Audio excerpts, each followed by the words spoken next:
Alright guys, in this video we're going to be talking about what is called dodge and burn. Dodge and burn is basically enhancing your highlights and enhancing your shadows so you have that contrast in your image.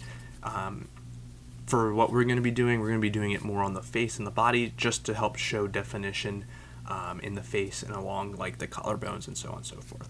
So let's get started. So what we're going to do here is we're going to come over to the bottom of our layers panel, and you're going to go over to the semicircle or the full circle that has half black, half white, or half gray, whatever that is.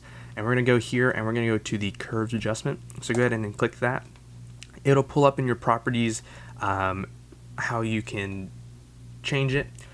So for this one, what we're going to do is we're going to just drag up. You don't want to go too far, but just a little bit, just like that. And then we're going to go back over to our layers tab, and we're going to do the same exact thing. We're going to go to our adjustment layers down here by the circle and hit the curves again. And this time we're going to do the shadows this time. So we're going to go the opposite direction. So down, you can see our image getting darker just a little bit. Cool. So what we're going to do now is you're going to invert these masks here, these white boxes. These masks basically say only this region is being shown on the edit. So basically you'll see what it looks like, but we're going to invert it. You can hit Command I or Control I to do it, and it basically turns the layer off, and we'll paint back on what we want. If you don't want to do the shortcut, you can come over to your paint bucket tool and change your foreground to black and then paint that on just like that. Perfect. So our bottom layer here, if you forget what it is, you just go over here to properties. This is for our dodge layer or your highlights, and then the top layer here was our shadows or your burns.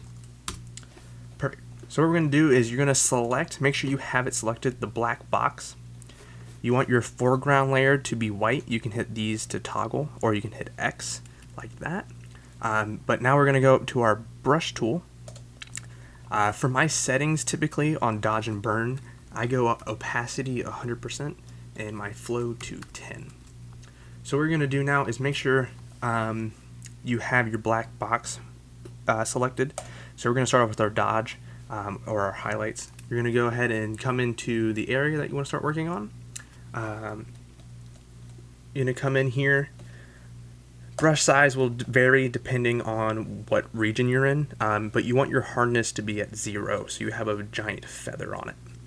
So all you gotta do is you go to your highlights and you go ahead and you just start painting in where you want it to go. If you use your bracket tools up next to your P, you can go to make it bigger or smaller for a shortcut. And you want to just go ahead anywhere that looks like it's white or a little brighter, you just want to go ahead and paint that in. If you look back over here at our layer mask, you can see little white specks showing up. Whatever is white will show, whatever is black won't show. So if I on and off this real quick, you can see that I've already helped define her face. So basically you do the same thing for your darks. So go ahead and wherever it looks a little darker, you come in there and you paint that on. So you go throughout your whole image and do that where you think it may be necessary,